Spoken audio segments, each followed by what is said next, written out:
नमस्कार, आप देख रहे हैं IBC 24। मैं हूं आप सभी के साथ रचना नितेश। अब बुलेटिन में बहुत बहुत स्वागत है आपका। रुक करेंगे देश दुनिया की तमाम बड़ी खबरों का फास्ट अंदाज में।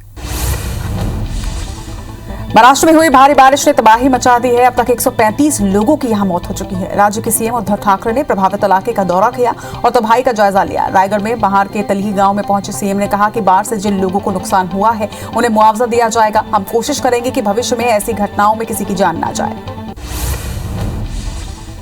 मुंबई के वर्ली में एक निर्माणाधीन इमारत में लिफ्ट गिरने से 4 लोगों की मौत हो गई, जबकि एक घायल व्यक्ति को अस्पताल में भर्ती करवाया गया है। वही घटना की सूचना मिलते ही महाराष्ट्र के मंत्री आदित्य ठाकरे ने मौके पर पहुंचकर जायजा लिया।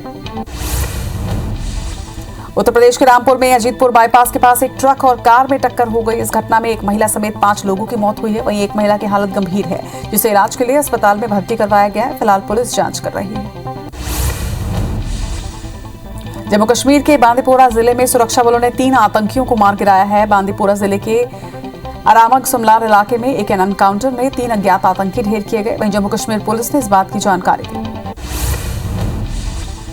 राजधानी दिल्ली में लगातार कम हो रहे कोरोना के मामलों को देखते हुए लोगों को लॉकडाउन से बड़ी राहत मिली है। 26 जुलाई से राज्य में कई छूट दी गई है। नई गाइडलाइंस के तहत अब दिल्ली में मेट्रो और बसों को 100% क्षमता के साथ संचालित करने की अनुमति दे दी गई है। इसके साथ ही सिनेमा हॉल, थिएटर और मल्टीप्लेक्स बिजनेस से जुड़े लोगों को भी राहत मिली है। गृह मंत्री अमित शाह जो 2 दिवसीय दौरे पर मेघालय पहुंचे। केंद्रीय गृह मंत्री अमित शाह और पूर्वोत्तर के 8 राज्यों के मुख्यमंत्रियों के बीच अंतर्राज्यीय सीमा विवादों और कोविड-19 मामलों में वृद्धि के विषय पर बैठक शुरू हुई। भारत और श्रीलंका के बीच 3 मैचों की T20 सीरीज का पहला मैच कल कोलंबो के आर प्रेमदासा स्टेडियम में खेला जाएगा। भारतीय टीम श्रीलंका के खिलाफ जीत के प्रबल दावेदार के रूप में शुरुआत करेगी, जिसके पहले मैच में मिस्ट्री स्पिनर वरुण चक्रवर्ती को डेब्यू का मौका मिल सकता है। राष्ट्रीय राजधानी दिल्ली के जंतर मंतर पर आज किसान संसद का तीसरा दिन रहा। इस बीच किसान संसद पर केंद्रीय कृषि मंत्री नरेंद्र सिंह तोमर की प्रतिक्रिया सामने आई। कृषि मंत्री नरेंद्र सिंह तोमर ने कहा कि संसद तो एक ही होती है जिसे जनता चुनकर भेजती है। उन्होंने एक बार फिर से कहा कि किसानों को आंदोलन का रास्ता छोड़कर बातचीत का रास्ता अपनाना चाहिए। इधर केंद्रीय मंत्री कौशल किशोर ने किसान आंदोलन को लेकर कहा कि ये किसान आंदोलन नहीं, राकेश टिकैत और उनके कुछ समर्थकों का आंदोलन है। किसान अगर आंदोलित होता तो पूरे देश का किसान आंदोलित होता। किसान भाजपा के साथ खड़ा है। टोक्यो ओलंपिक में भारत ने पहला मेडल जीत लिया। वेट लिफ्टर मीराबाई चानू ने महिलाओं की 49 किलोग्राम वेट कैटेगरी में कुल 202 किलोग्राम वजन उठाकर सिल्वर मेडल अपने नाम किया। चीन की हो जूही ने 210 किलोग्राम वजन उठाकर गोल्ड मेडल जीता। सिल्वर जीतने के बाद मीराबाई चानू ने कहा कि बहुत ही खुश हूं, मैंने मेडल जीता। पूरा देश मुझे देख रहा था और उनकी उम्मीदें थी। मैं थोड़ा नर्वस थी, लेकिन मैंने अपना सर्वश्रेष्ठ प्रदर्शन करने की ठान ली थी। मैंने इसके लिए कड़ी मेहनत भी की थी। वहीं पीएम नरेंद्र मोदी ने टोक्यो ओलंपिक में रजत पदक जीतने वाली मीराबाई चानू से बात की और उन्हें टोक्यो ओलंपिक में रजत पदक जीतने की बधाई दी। उन्होंने भविष्य के प्रयासों के लिए उन्हें शुभकामनाएं भी दी। पीएम मोदी ने कहा कि आज पूरा देश आप पर गर्व महसूस कर रहा है। शिल्पा शेट्टी ने अपने पति का बचाव किया है। उन्होंने कहा कि राज कुंद्रा पॉर्न नहीं, एरोटिक फिल्में बनाते थे। दोनों ही अलग चीजें हैं। मुंबई पुलिस को शिल्पा ने कहा कि हॉटशॉट मूवी मेकिंग में उनका ना ही कोई रोल है और ना ही किसी तरह से वे से जुड़ी हुई है। केंद्रीय मंत्री ज्योतिरादित्य सिंधिया ने जिला ई चिंतन सत्र में विदेश नीति और उसकी उपलब्धियों पर एमपी के जिला पदाधिकारियों को संबोधित किया। ज्योतिरादित्य सिंधिया ने सोशल मीडिया पर लिखा कि ना आंख झुकाकर बात करेंगे, ना आंख उठाकर बात करेंगे, हम आंख मिलाकर बात करेंगे। छत्तीसगढ़ प्रदेश कांग्रेस प्रभारी पीएल पुनिया और प्रभारी सचिव सप्तगिरी शंकर उल्का और चंदन यादव 3 दिवसीय रायपुर दौरे पर पहुंचे। उन्होंने निगम मंडल बोर्ड की चौथी सूची को लेकर कहा कि अभी इसके लिए इंतजार होगा। वहीं जासूसी मामले पर उन्होंने कहा कि इस पूरे मामले पर केंद्रीय गृह मंत्री अमित शाह को इस्तीफा देकर निष्पक्ष जांच करवानी चाहिए। पूर्व कृषि मंत्री बृजमोहन अग्रवाल ने छत्तीसगढ़ सरकार पर किसानों को बाजार से महंगे दाम पर खाद खरीदने के लिए मजबूर करने का आरोप लगाया। बृजमोहन अग्रवाल ने प्रेस कॉन्फ्रेंस कर सरकार पर यह आरोप लगाया कि छत्तीसगढ़ के 20 साल के इतिहास में ऐसा पहली बार हुआ है जब किसानों को खाद के लिए भटकना पड़ रहा है। एमपी में 1 लोकसभा और 3 विधानसभा सीट पर उपचुनाव को लेकर सरगर्मी तेज हो गई है। बीजेपी और कांग्रेस जहां चुनावी तैयारी के साथ प्रत्याशी चयन की कवायद में जुटे हुए हैं। इस बीच उपचुनाव में उम्मीदवार चयन को लेकर बीजेपी प्रदेश अध्यक्ष वीडी शर्मा ने कहा कि जीतना ही टिकट का क्राइटेरिया है। मंत्री तुलसीराम सिलावट ने गुरु पूर्णिमा पर कांग्रेस पर निशाना साधा। भाजपा के कार्यक्रमों को लेकर कहा कि बीजेपी अनुशासित पार्टी है, इसमें संगठन सर्वोपरि है, लेकिन कांग्रेस में व्यक्ति प्रमुख होता है। भाजपा सेवा का कार्य करती है, गुरु पूर्णिमा भी सेवा का पर्व है, कांग्रेस को इसमें भी दिक्कत है। गृह मंत्री नरोत्तम मिश्रा अपने दौरे के दौरान दतिया पहुंचे, जहां पर उन्होंने जिले को 2 फायर ब्रिगेड गाड़ियों की सौगात दी। इसके बाद जिला अस्पताल पहुंचकर 1000 लीटर प्रति मिनट मेडिकल ऑक्सीजन उत्पादन करने वाले ऑक्सीजन प्लांट का लोकार्पण किया। वहीं लराइटा गांव पहुंचकर सीसी रोड का भूमि पूजन भी किया। राज्यसभा सांसद अजय प्रताप सिंह 2 दिवसीय दौरे पर सिंगरौली पहुंचे, जहां उन्होंने विकलांग पुनर्वास केंद्र का निरीक्षण करते हुए टीकाकरण की व्यवस्थाओं का जायजा लिया। इस दौरान उन्होंने जनसंख्या नियंत्रण को जरूरी बताया। बढ़ती महंगाई और बेरोजगारी के मुद्दे को लेकर जबलपुर में एनएसयूआई ने आक्रोश रैली निकाली। एनएसयूआई कार्यकर्ता पैदल मार्च निकालते हुए बीजेपी विधायक अशोक रोहानी के दफ्तर का घेराव करने के लिए पहुंचे, लेकिन पुलिस ने उन्हें बीच में ही रोक लिया, जिसके बाद कार्यकर्ता गेट पर ही धरने पर बैठ गए। अंबिकापुर में आज एनएसयूआई के कार्यकर्ताओं ने जिला उपाध्यक्ष शुभम जायसवाल के नेतृत्व में महामाया पहाड़ इलाके पर रोहिंग्या खोजो अभियान चलाया, जिसमें महामाया पहाड़ में बसे लोगों के घर घर तक जाकर उनसे जानकारी ली गई और उनके आधार कार्ड, राशन कार्ड देखा गया। उनसे पूछा भी गया कि महामाया पहाड़ पर बसे लोग कब से यहाँ पर रह रहे हैं। राज्यसभा में केंद्र सरकार के कोरोना काल में ऑक्सीजन से एक भी मौत नहीं होने के दावे ने देश भर में सियासत को गरमा दिया है। कांग्रेस सरकार के इस दावे से हैरान है। एमपी में कांग्रेस विधायकों ने अगले महीने से शुरू हो रहे विधानसभा के मॉनसून सत्र में सत्ता पक्ष की घेराबंदी को लेकर रणनीति बनानी शुरू कर दी है। एमपी में स्कूल खोलने के आदेश के बाद अब कोचिंग संचालक भी एकजुट हो गए हैं। राजधानी भोपाल में कई कोचिंग संचालक एकजुट हुए। मांगे नहीं मानने पर प्रदर्शन की भी चेतावनी दी गई। वहीं कोचिंग संघ के अध्यक्ष रवि डांगे ने कहा कि सरकार टैक्स माफ करे या कोचिंग क्लास खोलने के आदेश जारी करे। एमपी में स्कूल खोलने की तैयारी की जा रही है, लेकिन इंदौर में अभी स्कूल खुलेंगे या फिर नहीं, इस पर सस्पेंस बरकरार है। खुद इंदौर सांसद शंकर लालवानी ने इस बात के संकेत दिए हैं। उन्होंने कहा कि पहले शिक्षा विभाग गाइडलाइन भेजेगा, फिर क्राइसिस मैनेजमेंट की बैठक में निर्णय लिया जाएगा।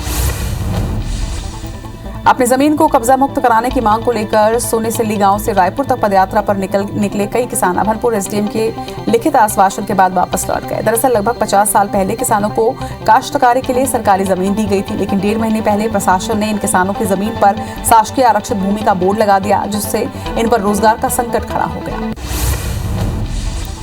जशपुर प्रशासन की जांच समिति ने अस्पतालों में चिकित्सा सामग्री की खरीदी में 12 करोड़ रुपए की हेराफेरी का मामला उजागर किया है। इस वित्तीय गड़बड़ी की पुष्टि होने पर कलेक्टर ने आरोपी सिविल सर्जन, आरएमओ और स्टोर कीपर के विरुद्ध कार्रवाई के लिए स्वास्थ्य संचालक से अनुशंसा की है। वहीं पूर्व मंत्री गणेश राम भगत ने स्वास्थ्य विभाग में वित्तीय अनियमितता की शिकायत की थी।